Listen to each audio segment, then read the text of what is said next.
ബാലികാ പീഡകൻ HRDS Aji Krishnan മുങ്ങിയത് എവിടേക്ക്?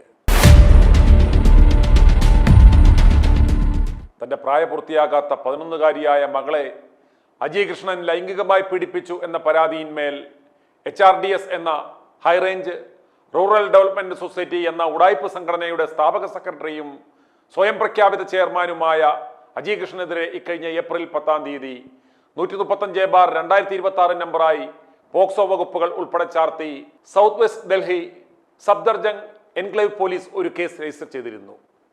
HRDSന്റെ മുൻ ജീവനക്കാരന്റെ പരാതിയിന്മേലാണ് പോലീസ് കേസ് രജിസ്റ്റർ ചെയ്തത്.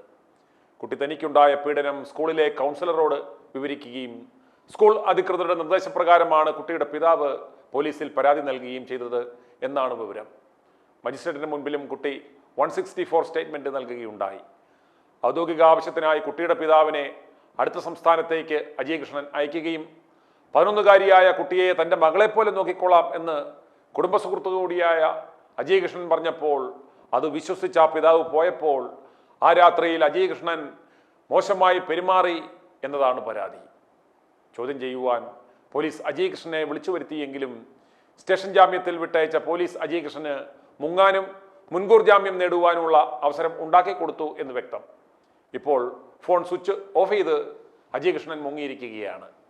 പെൺകുട്ടിയുടെ പിതാവ് ഇന്നലെ തിരുവനന്തപുരത്തെത്തി പത്രസമ്മേളനം വിളിച്ച് കാര്യങ്ങൾ വെളിപ്പെടുത്തിയിട്ടും ഇവിടെയുള്ള മാധ്യമ സിൻഡിക്കേറ്റുകൾ അജി കൃഷ്ണന്റെ പണം വാങ്ങി ആ വാർത്ത മുക്കി എന്ന് പറയുമ്പോൾ തന്നെ കാര്യങ്ങൾ നിങ്ങൾക്ക് വ്യക്തമാകും. ഇപ്പോൾ ഈ പെൺകുട്ടിയുടെ പിതാവും മുൻ HRDS ജീവനക്കാരനുമെതിരെ കൗണ്ടർ കേസ് കൊടുത്ത് അയാളെ അറസ്റ്റ് ചെയ്യിപ്പിക്കുവാനുള്ള ശ്രമത്തിലാണ് അജി കൃഷ്ണനും തീവട്ടി സംഘവും. വരും ദിവസങ്ങളിൽ നമ്മൾ സാക്ഷ്യം വഹിക്കുവാൻ പോകുന്നത് ഇന്ത്യ ഇതുവരെ കണ്ടിട്ടില്ലാത്ത സമാനതകളില്ലാത്ത തട്ടിപ്പിനാണ്.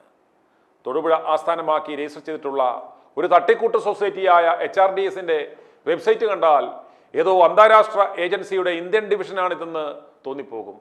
യഥാർത്ഥത്തിൽ പഴയ ഒരു സഹാവായ ഈ അജി കൃഷ്ണനും സംഘവും ചെയ്യുന്നത് BJP സർക്കാരിനെയും RSSനെയും സംഘപരിവാർ പ്രസ്ഥാനങ്ങളെയും വിറ്റ് തിന്നുകയാണ്. ലക്ഷങ്ങൾ മുടക്കി നരേന്ദ്രമോദിയുടെയും അമിത്ഷായുടെയും അടക്കം പടം വെച്ച് അശോക സ്തംഭവും ഒക്കെ വെച്ച് കലണ്ടറും ഡയറിയും ഒക്കെ അടിച്ചിറക്കി ഇവർ വിതരണം ചെയ്യുന്നതിലൂടെ ഇവരെല്ലാം ഇവന്മാരുടെ അടുത്ത ആളുകളാണ് എന്നുള്ള ഒരു പ്രതീതി ജനങ്ങളിൽ ഉണ്ടാക്കുന്നു. ചെറിയ നേതാക്കൾ കരുതും മുകളിലുള്ള തങ്ങളുടെ നേതാക്കന്മാരുടെ ബിനാമികളാണ് ഈ തീവട്ടികളെന്ന്. ഒരു കള്ളസ്വാമിയെ മുന്നിൽ നിർത്തിയാണ് അജി കൃഷ്ണന്റെ ഈ ഓപ്പറേഷനുകളെല്ലാം. തീവട്ടി അജി കൃഷ്ണനും ഗുരുജി എന്ന പേരിലാണ് നടക്കുന്നത്. സത്ഗ്രഹ എന്ന ഭവന പദ്ധതിയിലൂടെ 1 കോടിയിലധികം വീടുകൾ HRDS നിർമ്മിച്ചു നൽകും എന്ന് പറഞ്ഞാണ് ഇവർ തട്ടിപ്പുകൾ നടത്തുന്നത്. ആദിവാസി ഗോത്ര മേഖലകളാണ് ഇവർ ഫോക്കസ് ചെയ്യുന്നത്. CSR ഫണ്ടുകളും വലിയ വിദേശ ഫണ്ടുകളും അടക്കം തങ്ങൾക്ക് വരും എന്ന് വിശ്വസിപ്പിച്ച് ഈ പ്രോജക്റ്റിന്റെ എക്സിക്യൂഷൻ ഏജൻസി ആകുവാൻ ആദ്യം 1 കോടി രൂപ സെക്യൂരിറ്റി ഡെപ്പോസിറ്റ് നൽകണം എന്ന് പറഞ്ഞ് കോൺട്രാക്ടർമാരെ വലയിൽ വീഴ്ത്തി ഇവരുടെ കയ്യിൽ നിന്നും ആദ്യം 1 കോടി വീതം ഇവർ കൈക്കലാക്കും.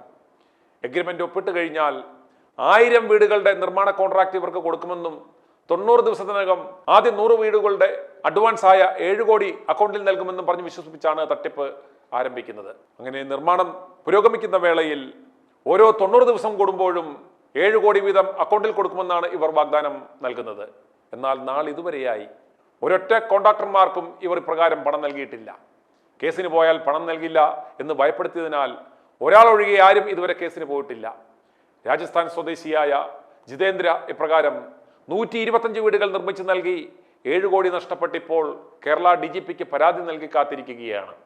അതുപോലെ മണിപ്പൂർ, ഷില്ലോങ്, മേഘാലയ തുടങ്ങിയ സ്ഥലങ്ങളിൽ കോടികളുടെ തട്ടിപ്പ് നടത്തി ഓപ്പറേഷൻ സിന്ദൂറിന്റെ പേരിലും ഇവർ ജമ്മുവിൽ 1000 വീടുകൾ വെച്ച് നൽകും എന്ന് പറഞ്ഞ് കോടികളുടെ തട്ടിപ്പ് നടത്തി എന്നാണ് വിവരം. പക്ഷേ നാളിതുവരെ BJPക്കോ RSSനോ ഇവന്മാർ തങ്ങളെ മറയാക്കി നടത്തുന്ന ഈ തട്ടിപ്പുകൾ മനസ്സിലായിട്ടില്ല എന്ന് തോന്നുന്നു. ഇവന്മാർ ഉടായിപ്പാണെന്ന പരാതിയിന്മേൽ ഇവിടെ FCRA അക്കൗണ്ട് കേന്ദ്രം മരവിപ്പിച്ചിരുന്നു. മുൻ കേന്ദ്രമന്ത്രി ഡോക്ടർ S കൃഷ്ണകുമാർ IASനെയും പറ്റിച്ച് അയാൾക്കെതിരെ പെണ്ണുകേസുണ്ടാക്കി ഇവന്മാർ നാറ്റിച്ചു. നേതാക്കന്മാരെ വീഴ്ത്താനുള്ള ഒരു തേൻകണി സംഘം തന്നെ ഇവന്മാരുടെ സംഘത്തിൽ ഉണ്ട്. ഇവർക്കെതിരെ തിരിഞ്ഞാൽ ഉടൻ തന്നെ പെണ്ണുകേസിൽ പെടുത്തുകയാണ് ഇവരുടെ രീതി. ദീൻ ദയാൽ ഉപാധ്യായ ഗ്രാമീൺ കല്യാണ യോജന പദ്ധതിയുടെ കേന്ദ്ര ഫണ്ടായ 5 കോടി രൂപ തട്ടിയെടുത്തു എന്ന കേസിൽ വിജിലൻസ് കേസ് അന്വേഷണം നടത്തുകയും ഒടുവിൽ ഹൈക്കോടതിയിൽ നിന്നും മുൻകൂർ ജാമ്യം എടുത്ത് മുങ്ങി നടക്കുകയാണ് ഈ അജി കൃഷ്ണൻ. ഇവർക്കൊരു ഫണ്ടിംഗ് സോഴ്സും ഇല്ലെങ്കിലും കോൺട്രാക്ടർമാരെ പറഞ്ഞു പറ്റിച്ച് ഇവരുടെ ഫണ്ടിൽ വീടുകൾ പണിത് തീർത്ത് അവരെ പറ്റിക്കുകയാണ് ഇവരുടെ രീതി. ഒടുവിൽ അതൊരു സിവിൽ കേസാക്കി കോൺട്രാക്ടർമാരെ പെടുത്തി ഇവന്മാർ തലയൂരുന്ന സ്ട്രാറ്റജിയാണ് ഇവർക്കുള്ളത്. വിദേശത്ത് നിന്ന് ഹവാല ഇടപാടുകൾ നിയന്ത്രിക്കുന്നത് ഒരു കള്ളസ്വാമിയാണ്. ഇവന്മാരുടെ വെബ്സൈറ്റ് നോക്കിയാൽ ആ തീവട്ടി സ്വാമിയെ നിങ്ങൾക്ക് മനസ്സിലാവും. ഹൈറീച്ച് മൾട്ടി ലെവൽ മാർക്കറ്റിംഗ് കമ്പനിയുടെ 200 കോടിയിലധികം രൂപ ED മരവിപ്പിച്ചപ്പോൾ അത് റെഡിയാക്കി കൊടുക്കാമെന്നും പറഞ്ഞ് അജീഷ് കൃഷ്ണൻ ഇവരുടെ കയ്യിൽ നിന്നും 2 കോടി രൂപ തട്ടിയെടുത്തു. അതുപോലെ കേന്ദ്രവുമായി ഇടനില നിൽക്കാമെന്നും പറഞ്ഞ് നിരവധി പേരുടെ കയ്യിൽ നിന്നും കോടികൾ ഇവർ തട്ടിയെടുത്തിട്ടുണ്ട്. തൊടുപുഴ സ്വദേശിയായ ഒരു കള്ളപ്പാച്ചർ ജോയ് മാത്യു ആണ് ഇയാളുടെ വലങ്കൈയായി പ്രവർത്തിക്കുന്ന മറ്റൊരു പങ്കാളി. 15ലധികം ക്രിമിനൽ കേസുകൾ ഈ അജയ് കൃഷ്ണന്റെ പേരിൽ വിവിധ ഇടങ്ങളിലായി ഉണ്ട്.